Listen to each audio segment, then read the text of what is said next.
जय माता दी। आप सभी को शारदीय नवरात्रि की हार्दिक शुभकामनाएं। 22 सितंबर को सुबह पूजा का शुभ मुहूर्त 6:09 से 8:06 के आसपास रहने वाला है। इस शुभ समय में किसी कारण आप विशेष पूजन न कर पाएं तो अभिजीत मुहूर्त 11:49 से 12:38 तक आप सुंदर पूजन इत्यादि कर सकते हैं। आइए जानते हैं कलश स्थापना कैसे करते हैं। सबसे पहले किसी भी स्थल पर साफ सुथरा कर लाल पीला वस्त्र बिछाकर माता को विराजित कर लीजिए। इसके साथ ही शुद्ध जल से और गंगा जल मिश्रित जल का लोटा जिसमें स्वास्तिक बना लीजिए, मुख पर मौली बांध लीजिए। कलश के अंदर हल्दी की गांठ, 1 रुपए का सिक्का, दूर्वा, पुष्प और अक्षत, यह 5 चीजें आप डालकर एक पूर्ण पात्र, आप देख पा रहे होंगे स्क्रीन पर, चावल से भरा हुआ पात्र आप रख लीजिए। 5, 7, 11, 21 आम या अशोक के पल्लव जिन पर आपको चंदन और रोली लगा लेनी है। आपको सुंदर भाव से कलश स्थापन करना है। एक नारियल जो कि माता रानी का स्वरूप है जिस पर आपको मौली बांधनी है, और साथ ही कलश पर आप सभी को जो यह नारियल रखना है तो इस पर आपको स्वास्तिक बनाना होगा। अब सबसे पहले कलश दाहिने हाथ की तरफ आपको रखना है। आप चावल ले लीजिए, इस तरह से 8 जो है लाइन अष्टदल कमल के रूप में आप बना लीजिए। ठीक है, इसे माता रानी के दाहिनी तरफ आपको रखना होगा। नारियल आपने जो लेना है वह इस तरह से पानी वाला नारियल लेना है। नारियल का मुख सही दिशा पर हो, इसके लिए मैंने एक नारियल तोड़ा हुआ है ताकि जो है इसके नेत्र स्वतः ही दिख जाए तो आपको कोई भी दुविधा न हो। तो कलश जो है सीधे खड़ा भी रखा जाता है, कई भक्तजन इस तरह से रखते हैं, परंतु देखिए जो नारियल का जो तीखा वाला सा हिस्सा है वह इसकी पूंछ है और नेत्र जो है वह आगे हैं। तो मैंने स्पष्ट रूप से आपको दिखाया है ताकि दिक्कत ना हो। तो इस तरह से जो नेत्र वाला हिस्सा है अर्थात नारियल का जो मुख है वह पूजा करने वाले व्यक्ति की तरफ होना चाहिए या आकाश की तरफ होना चाहिए। दोनों तरीके ठीक है, दोनों तरीकों से आप रख सकते हैं। अब ज्वारे कैसे बुने हैं, मैंने एक मिट्टी का पात्र लिया है, उसके नीचे एक प्लेट में स्वास्तिक बनाया है और जो हमारे पास मिट्टी का कुंडा है उसमें शुद्ध मिट्टी ले ली है पवित्र स्थानों की, किसी भी पवित्र पेड़ की, और जो है कुंडे के अंदर हमें थोड़ा सा हल्दी कुमकुम समर्पित करना है। उसके बाद हम सभी को जो है इसमें ज्वारे बुने हैं, मिट्टी में जौ और गेहूं को रात भर भिगोकर इसमें सुंदर रूप में समर्पित करना है। जो कुंडा है उस पर तिलक लगा लीजिए चारों तरफ और साथ ही उस पर आप सभी एक मौली बांध लीजिए। कलश को उसके ऊपर आप रख दीजिए। इस तरह से आपको कलश स्थापन करना है। यह आपको दाहिनी तरफ रखना है। चाहे तो आप मिट्टी का जो पात्र है जिस पर ज्वारे उगाए हैं उसे आप कहीं भी माता रानी के समक्ष रख सकते हैं, परंतु कलश आपकी तरफ मुख करता हुआ माता रानी के दाहिनी तरफ होना चाहिए। ठीक है जी, थोड़ा सा मैंने इसमें जल्दी दिखाया है क्योंकि ये वीडियो काफ़ी लंबा हो जाएगा। इसका मैंने एक सेपरेट वीडियो आप तक पहुंचाऊंगी कि कैसे किस स्वरूप में इसे स्थापित करना है। कुछ भी समझ में ना आए तो आप कमेंट सेक्शन में पूछ सकते हैं। आपका अपना चैनल है, मैंने कोशिश तो की है बहुत अच्छी तरह से आपको बता पाऊँ, मैंने बहुत मेहनत की है इसके लिए। तो आप सभी देखिए इस तरह से गंगा जल मिश्रित जल रख लीजिए अपने पास। जय माता दी कहते हुए स्नान का भाव करते हुए, अगर माता की मूर्ति है तो पंचामृत और शुद्ध जल से अभिषेक कराएं, नहीं तो स्नान का भाव करते हुए माता की मूर्ति में आप गंगा जल मिश्रित जल समर्पित करें। साथ ही हम सभी दीप देवता जो कि हमारी पूजा पाठ के साक्षी हैं उन्हें प्रज्वलित कर लेंगे। घी या तिल के तेल का या अखंड दीप यहाँ पर आप प्रज्वलित कर सकते हैं, इच्छा आपकी है।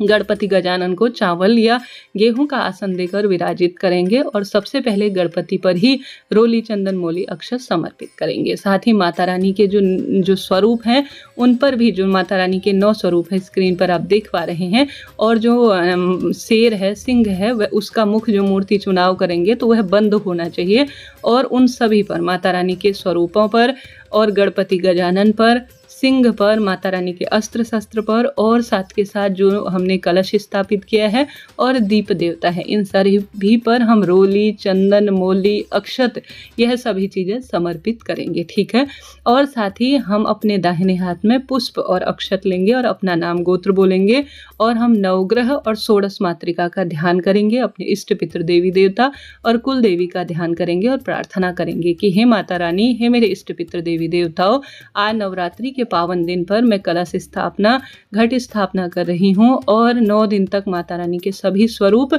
और मेरे जितने भी कुल देवी मैया, देवी देवता हैं, नवग्रह हैं, सूर्य भगवान, चंद्र भगवान, सभी का ध्यान करते हुए मेरे घर पधारें और मेरी पूजा को पूर्ण करें, ऐसी प्रार्थना करते हुए जो आप व्रत का संकल्प, जैसे आप 9 दिन तक निर्जल व्रत रखते हैं, फलाहारी व्रत रखते हैं या प्रथम और अंतिम दिन बैठते हैं, तो आप उसी तरह से मन में प्रार्थना करें कि मैं इस तरह से साधना करूंगी, मेरी इस साधना को पूर्ण करें। ऐसी प्रार्थना करते हुए सब देवताओं का स्मरण कर संकल्प ली हुई वस्तु को भगवान जी के श्री चरणों में छोड़ दीजिए। गणपति को यज्ञोपवीत समर्पित करें, पुष्प की माला ला पाए हैं तो वह समर्पित करें और साथ के साथ सभी देवी देवताओं को पुष्प इत्यादि अपनी इच्छा शक्ति सामर्थ्य अनुसार जिस तरह से आप करना चाहें सरल सी विधि से सच्चे भाव सच्चे मन से मंत्र जाप करते हुए समर्पित करें। ठीक है जी, इस तरह से सरल सी पूजा होती है। इसे विस्तृत स्वरूप में भी किया जा सकता है, संक्षिप्त स्वरूप में भी किया जा सकता है। यहाँ पर अगर आपके पास नवग्रह की मूर्ति है, षोडश मातृका आप अपने हाथ से बना सकते हैं तो वह भी रख सकते हैं। मूर्ति प्रतिमा भी बाजार में मिल जाती है। नवग्रह जो है 9 ढेरी चावल की बना सकते हैं, सुपारी से बना सकते हैं। इसी तरह से 16 ढेरी 16 मातृका के रूप में बना सकते हैं, इच्छा आपकी है, परंतु उनका ध्यान कर उनका स्मरण कर लिया जाए तो भी पर्याप्त ही रहता है, क्योंकि माता रानी के 9 स्वरूप उसमें विराजित हैं ही।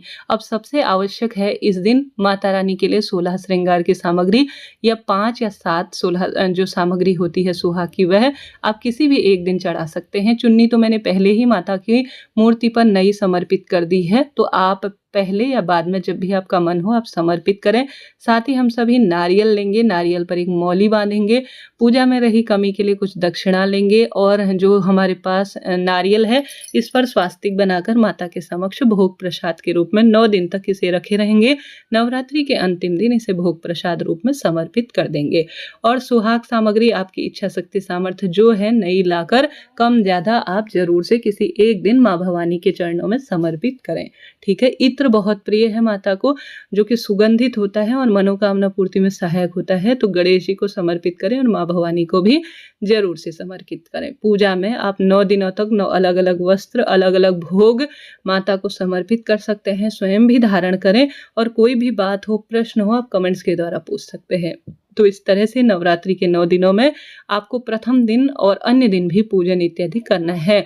मासिक धर्म में पूजन कैसे करें इसका वीडियो आ चुका है। इस तरह से एक पान का पत्ता या बाजार से मिलने वाला मीठा पान आप घर पर लाकर जो है उसमें भगवान जी को, माता रानी को प्रिय है यह भोग तो आप समर्पित करें, नहीं तो पान का पत्ता, उसमें सुपारी या जो है आप जो बताशा है, लौंग है, इलायची, तांबुल का भाव करते हुए माता रानी को समर्पित करें। बहुत सुंदर इसका परिणाम देखा गया है। अब हमारे पास दुर्गा सप्तशती, दुर्गा चालीसा या श्री सूक्तम जो माता रानी के से संबंधित ग्रंथ होते हैं उनका, जिनका हम पाठ करते हैं, उन पुस्तकों को भी यहाँ पर रखेंगे, उन पर भी रोली चंदन मोली समर्पित करेंगे और उसके बाद हम सभी भोग लगाएंगे। अभी जो है इसके बाद बताऊंगी इसका पाठ आपको कब करना है। तो आप पंच जो है फल, पंच मिठाई, आप यहाँ पर जो 5 फल होते हैं, 5 मिठाई, इन्हें समर्पित कर सकते हैं, नहीं तो 1-2 भी पर्याप्त है आपके पास है तो। ठीक है, इस तरह से आप यह समर्पित करें। अब बारी आती है हवन की। हवन रोज नवरात्रि में 9 दिनों तक करना चाहिए। ऐसा ना कर पाए तो अष्टमी नवमी पर जरूर कीजिएगा। गोबर का कंडा आप सुलगा लीजिए, नहीं तो आप नारियल से या कपूर को प्रज्वलित कर भी कई लोग करते हैं, परंतु सबसे शुद्ध तो गोबर का कंडा माना जाता है। इसमें अग्नि आप प्रज्वलित कर इस तरह से बाजार में संविधा मिल जाती है हवन सामग्री, वह आप ले सकते हैं। ठीक है, सबसे पहले आप घर पर भी बना सकते हैं। सबसे पहले जो यह अग्नि है इसे सुलगाने के बाद आपने एक जो प्लेट ली है उस पर आप स्वास्तिक जरूर बना लीजिएगा। सामान्य रूप से हवन बहुत श्रेष्ठ माना जाता है। पहली आहुति आप गौरी गणेश के नाम की देंगे, दूसरी आहुति अपने इष्ट पितृ देवी देवताओं के नाम से देंगे। ठीक है, यह 2 आहुति सबसे पहले घी की देनी है। उसके बाद आपके पास जो संविधा है बाजार में लाई हुई, उससे माता रानी के 9 स्वरूप की आप आहुति दे दीजिएगा। कम से कम 11 आहुति आपको इस तरह से देनी है। इसके अलावा आपकी इच्छा है आप जो है अन्य 21, 51, 108 अपने इष्ट पितृ देवी देवता और जो पंच देवी देवता हैं उनके नाम से भी आहुति दे सकते हैं। तो कम से कम गौरी गणेश के नाम काम की आहुति पहले दीजिए घी की, फिर आप 9 जो है आहुति जो है या तो जो बाजार में संविधा मिलती है उससे, साथ के साथ कुछ घी की आहुति और साथ के साथ लौंग के जोड़े की आहुति, और बाजार जो आपने जो मिठाई इत्यादि का भोग लगाया है यह भी आप हवन में जरूर डालिएगा, क्योंकि बताशा इत्यादि डालने से माता इसे सीधे स्वीकार करती है, ऐसी मान्यता है। ठीक है, यह हवन की सरल विधि है। पहली गौरी गणेश के नाम की और साथ ही इष्ट पितृ देवी देवताओं के नाम की, और जो है 9 आहुति माता रानी के 9 स्वरूपों की। इस तरह से आपको 11 आहुति देकर अपने हवन को पूर्ण करना है। अब पूजा के अंत में एक दीपक लगा लेंगे, कपूर और एक दीप, और उससे माता रानी की आरती गाएंगे।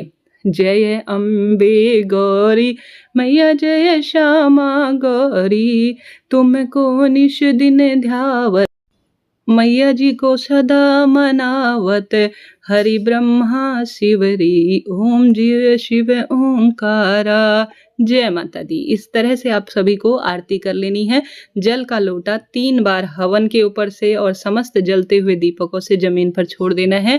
3 बार आपको जल छोड़ना है, जिसे जल शीतलीकरण कहा जाता है, और माता को आरती देकर घर के सदस्य इस आरती को लें और पूरे घर में घुमाएं। पूजा के अंत में पूजा में रही भूल चूक के लिए क्षमा प्रार्थी हो जाइएगा। इस तरह से यह जो समस्त सामग्री है आपको यहीं पर 9 दिन तक रखनी है। बस भोग प्रसाद आपको अलग से सभी भक्तों को वितरित कर लेना है पूजा के 10, 15, 20 मिनट तक। बस ये हमारी पूजा आराधना पूर्ण हुई। ठीक है जी, इस तरह से यह पूजा विधि मैंने आपको बताई।